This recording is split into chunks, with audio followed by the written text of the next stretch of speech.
So we have from Lake St. Martin to Aalborg province. So we have time for questions from, if you go back, please put them forward and we'll see what we can do, okay? What? You need to go to the mic. They want to ask a question. Oh, sorry, and you have to use a mic. Well, there are 2 floor mics so that the virtual people will hear it. Hi, thank you very much for an excellent group of presentations. I have a question for everybody but Julie. And they're short questions. Rianne, when you were talking about the municipalities, 16% of municipalities, 16 had decided to only sign with nonprofit providers. And now it was much less. Can you tell us how many now? Merit, has the share of private equity or privatization in services grown since you have had an influx of newcomers? Or has the influx of newcomers changed conversation about who should own and provide childcare? And what share of the population of preschoolers and toddlers at Lake St. Martin are actually in your center? Is it 20%, 30%? Like you say, you have space for 22 people. So those are my 3 questions. Well, Do you want to I'm sorry, what was the question? no, I think it's good to answer the questions and then we'll go to next questions, okay? Okay, well, I will immediately sort of suggest that, Armin, you talk to Gordon and Sue because I was drawing on their work. Yeah. But No, the private sectors haven't grown in Denmark. It's like this. But we do have some other conversations about newcomers because we have to change some of the things that we're doing to make space for them. But I think it's very important in Denmark that we work with communities, that we work with spaces for every child belongs in a community. So also if you come from Liberia or wherever in the world you're from, you're a part of the Danish community. And I think people and family coming really like that we sort of have the open space for them. Thank you. that particular point is a very interesting one. So if other people may have questions about that as well, this may be different in other places. And does anybody want to comment on that? Has that changed in any place? I guess that's what you're asking, Armin. Has that changed? Has it changed the conversation?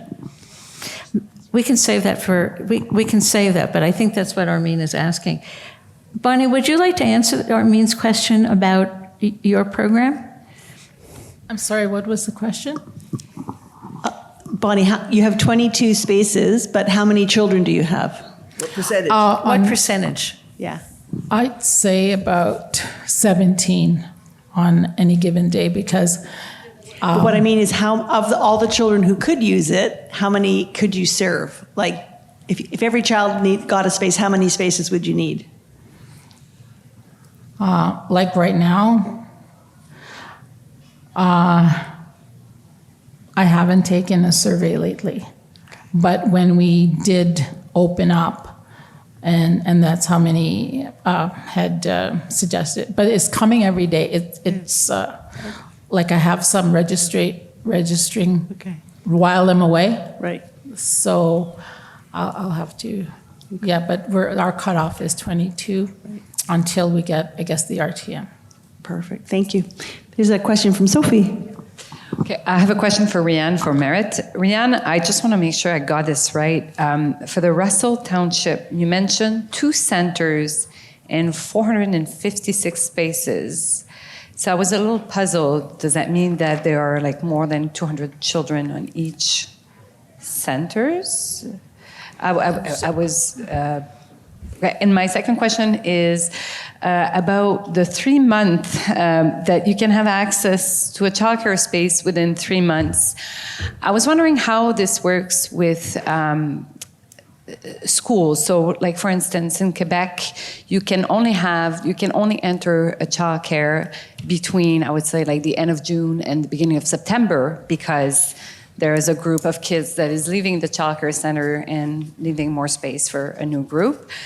And I also wanted to know how it works with parental benefit. Like, is there a gap in many, well, certainly in Quebec, when parental benefit, like people tend to decide whether they're going to take the short or the long parental benefits, depending on whether they have a childcare space. So they will use like longer parental benefit if they don't have access. So there's a real connection between the duration of the parental leave and whether they have a childcare space. Yeah.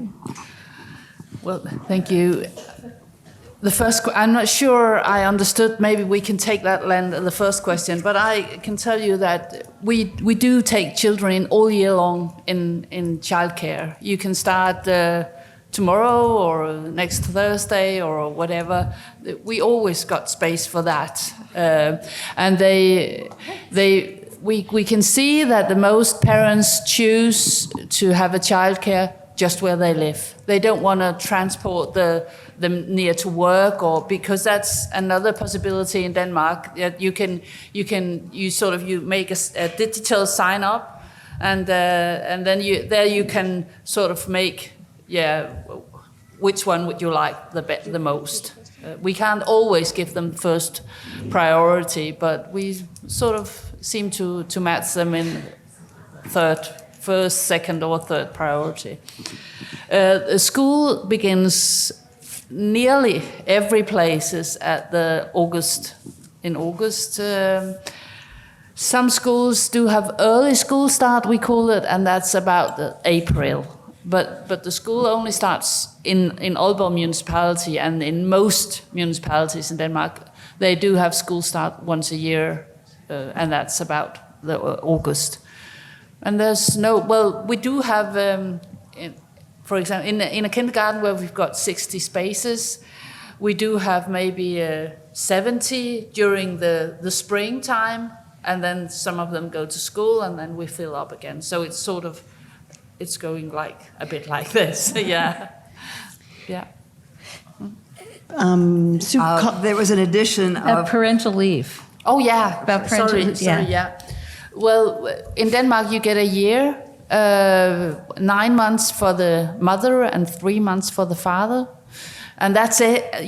The father, you can't give the 3 months to the mother. The father needs to have them. But we always secure that when they need a space, they get a space. But if they want a particular kindergarten or something, they might say, oh, well, we'll get by with help from grandparents, or I'll take a bit more off from my job a longer time. But, normally we try to get it in order, in good time. We try to give the parents a notice where they're going to have the daycare approximately about 2-3 months before start. So the next question comes to us from somebody watching online who points out that the Kipling Municipal Childcare example is really interesting, addressing 2 dimensions of Canada's care crisis, childcare and elder care. Wondering if anybody on the panel knows other positive examples of publicly delivered childcare that similarly tries to address more than one aspect of care. There was one more, at least one more in the study, but I just thought that the Kipling example had so much more. But you should really check out the Toronto Early Learning and Childcare study. It was a really good piece of work. And I totally agree that we need to think about both aspects of care. We do, and I think that there are examples around the country of other elder care and child care being co-located, but they're not usually a policy. It's usually that somebody decides to do it. It's like a lot of other creation of childcare. I think there's one actually being developed in Nova Scotia actually now, but it's not a policy. It's it's idiosyncratic, really, which is quite common to childcare expansion in general, if that answers the question. Thanks. Fantastic, everybody. It was all very interesting, all of you. But I do have a question for you, Julie, so that you're not left out.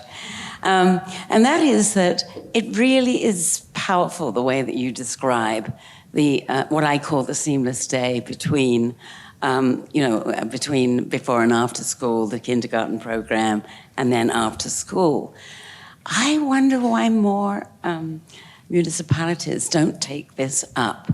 And I wonder whether you could talk about whether you think there's an appetite for it and or what the barriers are to proceeding with that avenue of service delivery.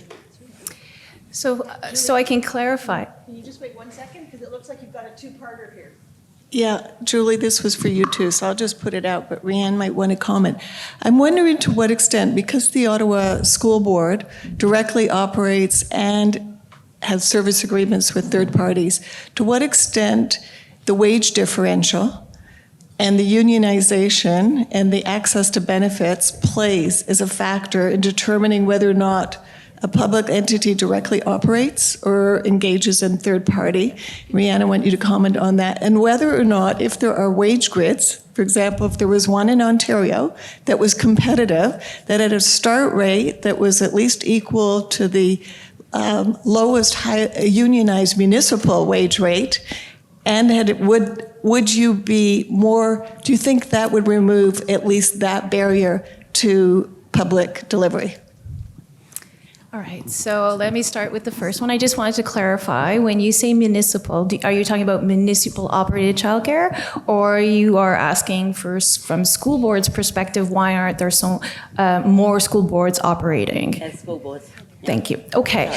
So from my knowledge, currently, we used to be 9 school boards that operated early learning and childcare programs. There are 2 school boards recently, French school boards, who've decided to download their programs to third-party operators. The challenges of operating childcare within a school system can be problematic in regards to finding sufficient amount of staff, but the biggest issue is to remain cost recovery. Remaining cost recovery is a huge challenge. As I mentioned before, we do not have control over salaries. Salaries are negotiated between the province and the union partners. And it had become unsustainable to be able to pay the salaries and keep the cost of childcare fees at a attainable cost prior to CWELC. With the arrival of CWELC, the challenges remain between school boards prior to CWELC were legislated under the Ministry of Education, and we followed the Education Act. And we had a set of guidelines to be able to operate. With the arrival of the CWELC agreement only accounted for licensed childcare operators. So essentially, school boards had 3 months to license all their programs if they wanted to adhere to the CWELC agreement. So because of that type of rapid turnover, it was challenging for school boards to do both. So if there would be an ease in being able to reduce the administrative burden and to provide more funding for general operating costs, for example, you would see a lot more school boards want to provide before and after school programs and early learning programs within their school board, because it takes a strong board to look at early learning and childcare as an investment and not a cost. But school boards are also reliant on full government funding. So depending on how large or how small your school board is, it could have a huge play on the school board's budget to help support the vision of early learning and childcare because there's a high cost involved. But legislation also prohibits school boards to provide funding for early learning and care because we're supposed to get it through other avenues. So there's a few different lack of alignment, and with the quick turnaround and implementation of CWELC, which is fabulous, and please don't get me wrong, this is where we need to go, but it's created some hiccups along the way that, depending on who is the government representation, so depending on who's at power, it'll be either easier or harder. To answer the question on this side, can you just please repeat so I make sure that I get exactly what you were looking for in regards to recruitment of salaries or recruitment of registered early childhood educators? I guess the question is, how big a factor is it to decide, is a public entity, how much does the wage differential between being a direct employee of the school board or being an employee of a third party, because the wages are much lower, how much of that is a factor in deciding whether to directly operate or to engage in a service contract? So from my perspective, finding quality early learning and childcare programs is the first factor.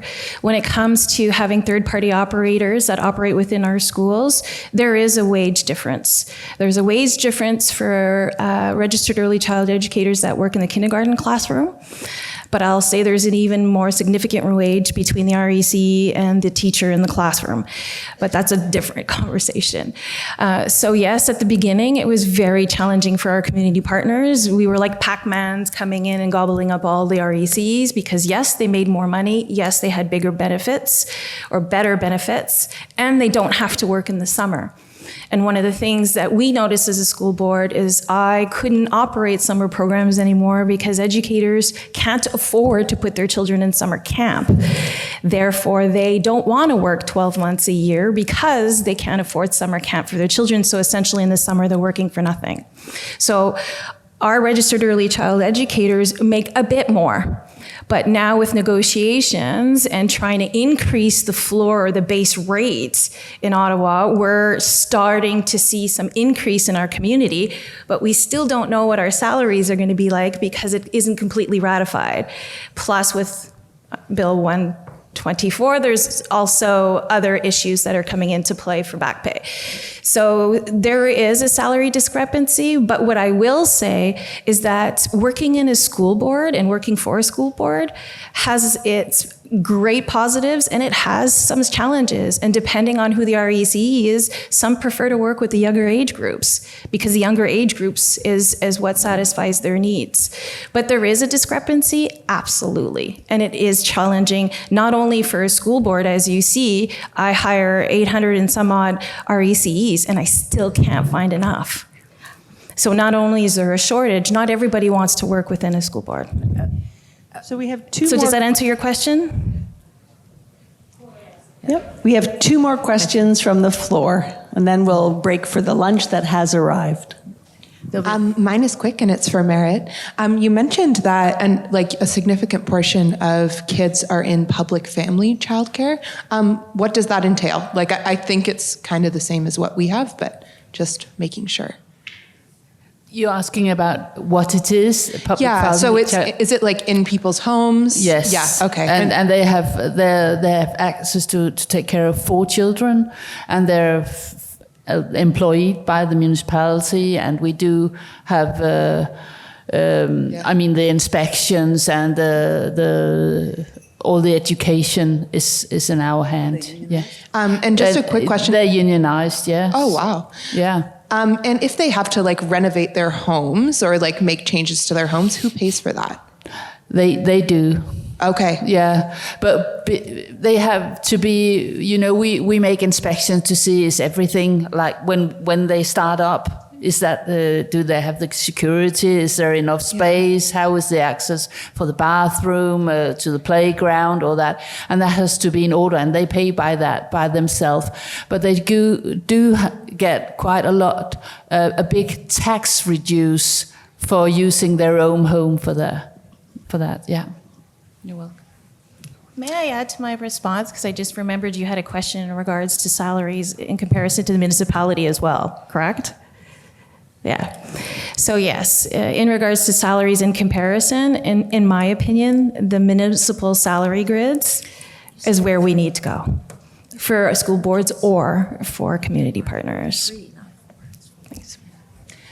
My question is for Marit. Of course, we met in 2018 when I came to visit and learned so much about your system. It's brilliant, and I'm so happy you're here to share your experiences. One of the things that I was wondering about is Heidi explained that the private childcare operators, in her opinion, were not big operators, not big companies, but that they tended to be individuals or groups who had a particular interest that, or an alternate education view that they wanted to promote, and that basically their salary was about this, or their income would be sort of equivalent to what a salary would be. So sort of I don't know. Anyway, if you could maybe just comment on the private operators and how many and their role and auspice. Well, that's true. Private operators in Denmark is not big companies. Actually, the big companies like to cooperate with the municipalities. So, we do have a big hospital in the municipality of Aalborg, and where people work shift work and like that. So, how can we make something? So, we actually made a daycare system where we got 60 spaces where children can come and stay, where their parents are, working nights or weekends or whatever. But I think that's why the private doesn't grow extremely, because we always sort of try to what demands do the parents have, and we try to do that. Or else, I absolutely agree. Nothing has changed since 2018. It's small private. They maybe have a special interest, or in the countryside where there's not a lot of children. And we close because we can't afford to have the little one with 10 children or like that. They become private as well. Yeah, okay. Well,